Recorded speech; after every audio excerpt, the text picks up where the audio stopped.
एकता शर्मा और आज हम कर रहे हैं 10th क्लास में अपनी बुक गोल्डन रेज का second chapter on violence. On violence का पार्ट 1 कल मैंने अपलोड किया था और आज हम इसके बारे में करेंगे आगे से। जैसे मैंने बताया था कि वायलेंस क्या होती है, हिंसा। तो व्यक्ति के हिंसा के बारे में इसमें बताया है कि व्यक्ति के अंदर आंतरिक रूप से और बाह्य रूप से दोनों प्रकार से इसमें हिंसा होती है। फिजिकल वायलेंस भी होती है, इनवर्ड वायलेंस भी होती है। तो ये किस प्रकार से होती है, कैसे व्यक्ति हिंसा करता है, कैसे वो अपने अंदर ही अंदर अपने आप से लड़ता रहता है, तो ये सारी चीजें हैं वो इसमें बताई है कि हमें एक न्यू सोसाइटी का निर्माण, एक न्यू सोसाइटी को क्रिएट हमें करना पड़ेगा। अगर हमें अच्छा टाइम लाना है, अगर हमें फ्यूचर अपने बच्चों का सेव करना है, देन हमें इस सोसाइटी को चेंज करना पड़ेगा। ये चीजें हैं वो इस चैप्टर में बताई है। तो हम यहाँ पे स्टार्ट करते हैं। स्टार्ट करने से पहले अगर आपने चैनल को लाइक सब्सक्राइब नहीं किया तो जल्दी से लाइक कीजिए, सब्सक्राइब कीजिए और इसे अपने फ्रेंड्स के पास आप शेयर भी कीजिए। तो स्टार्ट करते हैं हम। You are still young, but as you grow older you will realize how inwardly man goes through hell, goes through great misery because he is in constant battle with himself, with his wife, with his children, with his neighbors, with his gods। तो देखो you are still young कि you are मतलब तुम अभी क्या हो, young हो, तुम अभी छोटे हो। But as you grow older, but लेकिन एज यू ग्रो ओल्डर मतलब जैसे जैसे ग्रो यानी बढ़ना, ओल्डर यानी बड़ा, कि जैसे जैसे तुम बड़े होगे, अभी तुम छोटे हो। क्योंकि अभी 10th क्लास के जो बच्चे हैं उनके अकॉर्डिंग इस चैप्टर को हम जो पढ़ रहे हैं, जो रीडर्स हैं, उनके लिए ये जो लाइन है वो आई है कि यू आर स्टिल यंग, कि तुम अभी छोटे हो, तुम अभी बच्चे हो। But as you grow older, लेकिन जैसे जैसे तुम बड़े होगे, यू विल रियलाइज, तुम रियलाइज करोगे, तुम महसूस करोगे कि हाउ इनवार्डली मैन, की इनवार्डली यानी आंतरिक रूप से किस प्रकार से आदमी है वो गोज थ्रू हेल, नरक में से गुजरता है। कि आंतरिक रूप से यानी मन ही मन, अंदर ही अंदर जो आदमी है वो कैसे नरक में से गुजरता है। जैसे तुम बड़े होगे तब तुम्हें ये महसूस होगा। गोज थ्रू ग्रेट मिजरी, किस प्रकार से वो मिजरी से, दुख दर्द से वो गुजरता है। बिकॉज क्योंकि he is in constant battle, क्योंकि वो क्या है, कंस्टेंट यानी लगातार, बैटल यानी लड़ाई करता है। क्योंकि वो लगातार बैटल करता रहता है, लगातार लड़ाई करता रहता है, लड़ता रहता है। विद हिमसेल्फ, अपने आप से लड़ता रहता है। विद हिज वाइफ, अपनी वाइफ से लड़ता है। विद हिज चिल्ड्रन, अपने बच्चों से लड़ता है। विद हिज नेबर्स, अपने पड़ोसियों के साथ लड़ता है। विद हिज गॉड्स, अपने भगवान के साथ वो लगातार लड़ता रहता है। इसलिए क्या है, वो नरक में से गुजरता है, अंदर ही अंदर दुख में से गुजरता रहता है। लेकिन अभी तुम छोटे बच्चे हो, बड़े होगे तब तुम्हें ये रियलाइज होगा, महसूस होगा। ही is in sorrow and confusion and there is no love, no kindness, no generosity and no charity. कि he is in sorrow and confusion, जो ही यानी जो मैन है, जो आदमी है, वो दुख में और कंफ्यूजन में यानी भ्रम की स्थिति में रहता है। अनिश्चितता में, दुख में वो रहता है। And there is no love, और वहां पे कोई प्रेम नहीं होता, कोई काइंडलीनेस यानी कोई दयालुता नहीं होती। नो जेनरसिटी, कोई उदारता नहीं होती। एंड नो चैरिटी, कोई दानशीलता, चैरिटी यानी दानशीलता, तो वहां पे कोई दानशीलता, उदारता, दया, लव कुछ भी वहां नहीं होता। वो सिर्फ दुख और भ्रम में रहता है। And a person may have a PhD after his name, or he may become a businessman with houses and cars. But if he has no love, no affection, kindliness, no consideration, he really worse than an animal because he contributes to a world that is destructive. कि and or a person may have a PhD after his name, कि a person एक व्यक्ति है वो may have रख सकता है a PhD यानी ये डिग्री होती है, उपाधि होती है after his name, कि अपने नाम के बाद में एक व्यक्ति है वो PhD की उपाधि ले सकता है। या फिर ही में बिकम ए बिजनेसमैन, वो एक बिजनेसमैन बन सकता है। विद हाउसेज एंड कार्स, कि घरों और कार के साथ में, कारों के साथ में, घर और बहुत सारे मतलब घर, ये देखो प्लूरल में आया है कि घरों और कारों वाला हुआ एक बिजनेसमैन है वो व्यक्ति बन सकता है। अपने नाम के बाद में PhD की डिग्री भी ले सकता है वो। बट इफ, लेकिन यदि ही हैज नो लव, यदि उसके पास में प्रेम नहीं है, कोई अफेक्शन यानी स्नेह नहीं है, दयालुता नहीं है, कंसिडरेशन यानी विचारशीलता अगर उसके पास में नहीं है, तो he really worse than an animal, वो एक जानवर की बजाय और अधिक वर्स है, मतलब जानवर से भी वो बदतर स्थिति में है। बिकॉज क्योंकि ही कंट्रीब्यूट्स टू ए वर्ड, क्योंकि वो एक ऐसे वर्ड, एक ऐसे संसार को योगदान दे रहा है, ऐसे संसार को बनाने में अपना कंट्रीब्यूशन कर रहा है, दैट इज डिस्ट्रक्टिव, जो कि क्या है, डिस्ट्रक्टिव है, विनाशशील है। तो ऐसे संसार को वो बनाने में अपना योगदान है वो कर रहा है। इसलिए ऐसा आदमी को नहीं होना चाहिए। अपने पास में प्रेम, स्नेह, दयालुता, विचारशीलता, ये सारी चीजें हैं वो होनी चाहिए। देखो, so while you are young you have to know all these things, कि सो वाइल इसलिए, वाइल यानी जबकि, यू आर यंग कि आप यंग हो, अभी छोटे हो, you have to know all these things कि तुम्हें ये जो सारी चीजें हैं, ऑल दीज थिंग्स यानी सारी चीजें हैं वो तुम्हें जाननी पड़ेगी, तुम्हें जाननी होगी। You have to be shown all these things, कि you have to be shown, तुम्हें दिखाई जानी चाहिए, ऑल दीज थिंग्स मतलब ये सारी जो चीजें हैं वो तुम्हें दिखाई जानी होगी, दिखानी पड़ेगी तुम्हें ये सारी चीजें, तुम्हें ये सारी चीजों के बारे में जानना होगा, और तुम्हें ये सारी चीजें हैं वो शोन मतलब दिखाई जानी भी होगी। You have to be expose to all these things so that your mind begins to think, कि you have to be expose यानी तुम्हारे सामने एक्सपोज करनी होगी, तुम्हारे सामने प्रदर्शित करनी होगी, टू ऑल दीज थिंग्स, कि इन सब चीजों को तुम्हारे सामने प्रदर्शित करना होगा, सो दैट ताकि your mind begins to think, कि तुम्हारा जो माइंड है, दिमाग है, वो सोचना शुरू करे। Otherwise you will become like the rest of the world, otherwise वरना यू विल बिकम तुम बन जाओगे like the rest of the world, कि शेष संसार, रेस्ट ऑफ द वर्ल्ड यानी शेष संसार के समान तुम बन जाओगे अगर ऐसा नहीं किया गया तो। And without love, without affection, without charity and generosity, life becomes a terrible business. तो इसमें बताया गया विदाउट लव, कि बिना प्रेम के, बिना स्नेह के, बिना चैरिटी यानी दानशीलता के, और बिना उदारता के, जेनरसिटी उदारता के, life becomes a terrible business, जीवन है वो एक टेरिबल बिजनेस बन जाएगा, एक भयानक व्यापार, भयानक जो चीज है वो बन जाएगा। हमारा जो जीवन है वो एक भयानक घटना के समान बन जाएगा। That's why one has to look into all these problems of violence, कि that's why इसी कारण से वन हैज टू लुक, कि एक व्यक्ति को ध्यान देना होगा, देखना होगा, लुक इनटू यानी ध्यान देना होगा, समझना होगा, all these problems of violence, कि इस वायलेंस की, हिंसा की सभी समस्याओं को हर एक व्यक्ति को ध्यान देना होगा, उनको समझना होगा, समस्याओं को समझना उन्हें पड़ेगा। Not to understand violence is to be really ignorant, is to be without intelligence and without culture, कि नॉट टू अंडरस्टैंड वायलेंस, कि वायलेंस को नहीं समझना, हिंसा को नहीं समझना क्या होता है, is to be really ignorant, ये वास्तविक रूप से अज्ञानता है, वास्तविक रूप से एक इग्नोरेंट है, अज्ञानी होना है। मतलब बता रहा है कि आपको वायलेंस को समझना होगा। अगर आप वायलेंस को नहीं समझते हो, नॉट टू अंडरस्टैंड वायलेंस, कि अगर आप वायलेंस को नहीं समझते हो, वायलेंस को, हिंसा को नहीं समझना क्या होता है, वास्तविक रूप से अज्ञानी होना होता है। Is to be without intelligence मतलब बुद्धिहीन होना होता है, विदाउट कल्चर असांस्कृतिक होना होता है, संस्कृति से हीन होना होता है अगर आप वायलेंस को नहीं समझते तो। Life something enormous and merely to carve out a little hole for oneself and remain that little hole fighting of everybody is not to live।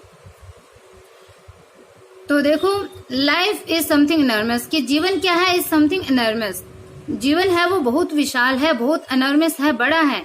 And merely to carve out, और केवल carve out a little hole, मतलब carve out a little hole एक phrase होती है जिसका मतलब होता है कठिन प्रयास करके सफलता प्राप्त करना, कठिन प्रयास करके प्रतिष्ठा को बनाना।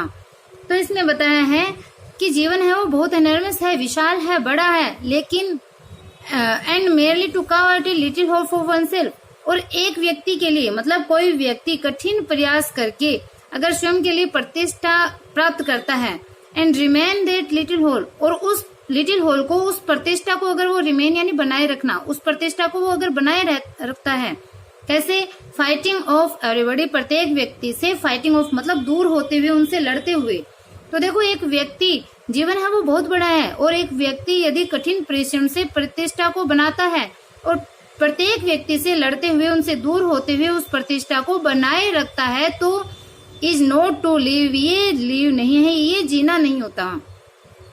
It is up to you, यह it is up to you मतलब ये तुम्हारे ऊपर है, ये तुम्हारे ऊपर डिपेंड करता है। From now on you have to know about all these things, from now on, कि अब से, मतलब अब जब तुमने ये जान लिया है, जब तुम्हें ये बता दिया गया है, तो फ्रॉम नाउ ऑन मतलब अब से you have to know about all these things, कि तुम्हें इन सब चीजों के बारे में जानना पड़ेगा।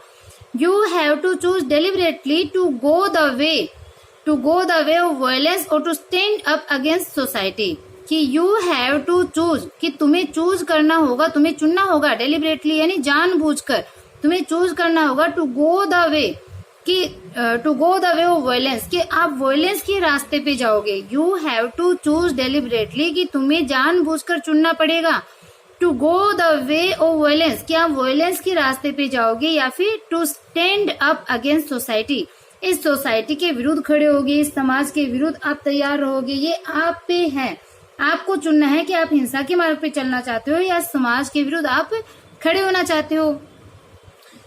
तो देखो आगे बताया है कि आपको कैसे बनना है। B free, live happily joyously without any antagonism, without any hate, कि बी फ्री हो जाओ, मुक्त हो जाओ, स्वतंत्र हो जाओ। लिव हैप्पीली, खुशी के साथ रहो। जॉयसली, प्रसन्नता के साथ में, आनंद के साथ में रहो। विदाउट एनी एंटेगोनिज्म, बिना किसी विरोध के। विदाउट एनी हेट, बिना किसी घृणा के। तो बिना किसी घृणा और विरोध के खुशी के साथ, प्रसन्नता के साथ रहो, फ्री हो जाओ।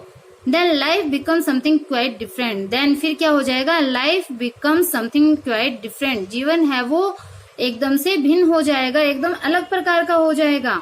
Then life has a meaning is full of joy and clarity, then फिर क्या होगा, लाइफ हैज ए मीनिंग, जीवन का एक अर्थ होगा, जीवन है वो एक अर्थ रखता है, प्रत्येक व्यक्ति के जीवन में एक अर्थ होता है। तो बता रहा है कि अगर आप ऐसे हो जाओगे, अगर आप विरोध से, घृणा से मुक्त हो जाओगे, खुशी के साथ, प्रसन्नता के साथ में रहोगे, then life has a meaning, तो फिर जीवन का अर्थ होता है, तभी जीवन का कोई अर्थ है वो होता है। Is full of joy and clarity, जो कि खुशी के साथ और स्पष्टता से भरा हुआ होता है। क्लैरिटी यानी स्पष्टता, तो जो खुशी और स्पष्टता से भरा हुआ होता है, तभी जीवन का कोई अर्थ होगा। अगर आप ऐसे बनोगे, अगर आप चेंज लाओगे, अपने आप में चेंजेस करोगे। तो देखो नेक्स्ट इसमें बताया है कि when you woke up this morning, अब आपको अभी का बताना है कि अगर मतलब आपने क्या किया क्या नहीं किया। When you woke up this morning did you look out of the window, कि व्हेन यू वोक अप, जब तुम जागे, दिस मॉर्निंग, की इस सुबह जब आप जागे, did you look out of the window, तो क्या आपने विंडो से, खिड़की से बाहर आपने देखा। जब इस सुबह आप जागे तो आपने खिड़की से बाहर क्या देखा। You would have seen those hills become saffron as the sun rose against the lovely blue sky, कि यू वुड हैव सीन, कि तुमने देखा होगा, मतलब अगर आपने खिड़की से बाहर झांका है तो यू वुड हैव सीन, तुमने देखा होगा, दोज हिल्स, उन पहाड़ियों को, बिकम सेफन, जो कि सेफन हो गई। सेफन यानी सेफन केसर को बोलते हैं, केसर यानी केसरिया कलर की बात यहाँ हो रही है, कि तुमने देखा होगा पहाड़ियां है वो केसरिया हो गई होगी।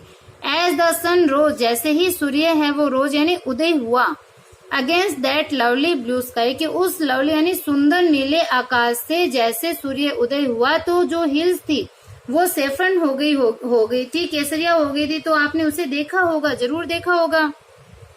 And as the birds began to sing and the early morning cuckoo cooed, there was a deep silence all around, a sense of great beauty and loneliness, and if one is not aware of all that, one might just as well be dead. कि and as the birds began to sing, और जैसे ही पक्षियों ने begin यानी शुरू किया, to sing गाना, जैसे ही पक्षियों ने सुबह गाना शुरू किया, and the early morning cuckoo cooed, और अर्ली मॉर्निंग यानी सुबह जल्दी ही जब कोयल कूकी, तो there was a deep silence all around, तो चारों तरफ क्या हो गई थी, एक डीप साइलेंस, एक गहरी जो चुप्पी थी, शांति थी, वो हो गई थी वहां पे। जब कोयल कूकी, पक्षियों ने गाना शुरू किया, तो चारों ओर गहरी शांति थी, एकदम डीप साइलेंस थी वहां पे, गहरी शांति थी। और क्या था, a sense of great beauty, और एक बहुत ही सौंदर्यता की सेंस थी, सौंदर्यता का आभास वहां पे था। एंड लोनलीनेस मतलब अकेलापन था, तो वहां पे अत्यधिक सौंदर्य और अकेलेपन की सेंस थी, समझ थी या आभास था। And if one is not aware of all that, and if और यदि वन एक व्यक्ति, मैन के लिए आया, पर्सन के लिए, is not aware of all that, यदि एक व्यक्ति इन सब के बारे में अवेयर नहीं होता है, अगर इसके प्रति वो सजग नहीं है, one might just as well be dead, तो वो कैसा है, एक डेड के समान है, ठीक मरे हुए के समान वो हैं, but only a very few people are aware, but only लेकिन केवल ए वेरी फ्यू पीपल मतलब बहुत कम लोग हैं वो अवेयर हैं, इसके प्रति बहुत कम लोग हैं वो सजग हैं। You can be aware of it only when your mind and heart are open, when you are not frightened, when you are no longer violent. कि you can be aware of it कि तुम इसके प्रति, you can be aware कि aware यानी सजग हो सकते हो, फिट यानी इसके प्रति कि तुम इसके प्रति सजग हो सकते हो। When your mind and heart are open, जब क्या होगा, जब तुम्हारा माइंड, तुम्हारा हार्ट, तुम्हारा मस्तिष्क और तुम्हारा जो हृदय है जब ओपन होगा, खुला हुआ होगा, यदि तुम सजग होगे, तुम्हारा दिमाग दिल सब खुला होगा, तभी तुम इसके प्रति क्या हो सकते हो, अवेयर हो सकते हो, सजग हो सकते हो। मतलब यदि तुम्हें सजग होना है तो तुम्हें अपना माइंड और हार्ट को खुला रखना होगा, तुम्हें चारों तरफ की चीजें हैं वो ग्रहण करनी होगी, हर एक चीज को देखना होगा, नोट करना होगा, तभी तुम क्या कर सकते हो, तुम अवेयर हो सकते हो। वेन जब तुम्हारा दिमाग और मस्तिष्क है वो खुला, जब तुम्हारा माइंड और हार्ट मतलब मस्तिष्क और हार्ट तुम्हारा जब खुला हुआ होगा, when you are not frightened जब तुम भयभीत नहीं होगी, when you are no longer violent और जब तुम हिंसक नहीं रहोगे, तुम वायलेंट नहीं रहोगे, तभी तुम अवेयर हो सकते हो, तभी तुम सजग है वो हो सकते हो। मतलब 3 काम तुम्हें करना है, तुम्हें हिंसक नहीं होना, तुम्हें भयभीत नहीं होना और अपना माइंड और हार्ट खुला रखना है, तभी तुम अवेयर है वो हो सकते हो। Then there is joy. There is an extraordinary bliss of which very few people know, and it is part of education to bring about that state in the human mind. कि then तभी क्या होगा, there is joy, वहां पे खुशी मिलेगी, खुशी होगी। There is an extraordinary bliss, वहां पे एक असाधारण, extraordinary यानी असाधारण, bliss होता है खुशी से भी ऊपर, परमानंद जिसको हम बोलते हैं, तो तभी वहां पे खुशी होगी, वहां पे असाधारण जो ब्लिस यानी असाधारण परमानंद जो है वो मिलेगा।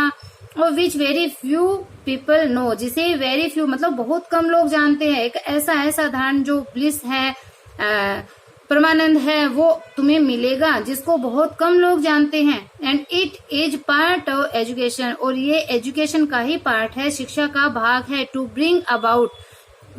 ब्रिंग अबाउट दैट स्टेट, कि उस स्थिति को, उस स्टेट को, उस अवस्था को लाना इन द ह्यूमन माइंड, कि ह्यूमन माइंड में, मानव के माइंड में, मनुष्य के मस्तिष्क में, दिमाग में ऐसी अवस्था को, ऐसी स्थिति को लाना शिक्षा का ही एक भाग है।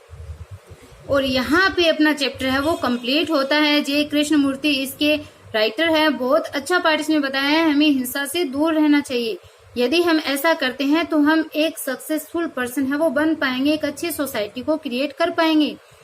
तो अगर आपको चैनल पसंद आ रहा है, पढ़ाया हुआ समझ में आया, अच्छा लगा, तो जरूर कमेंट बॉक्स में कमेंट करके कहें।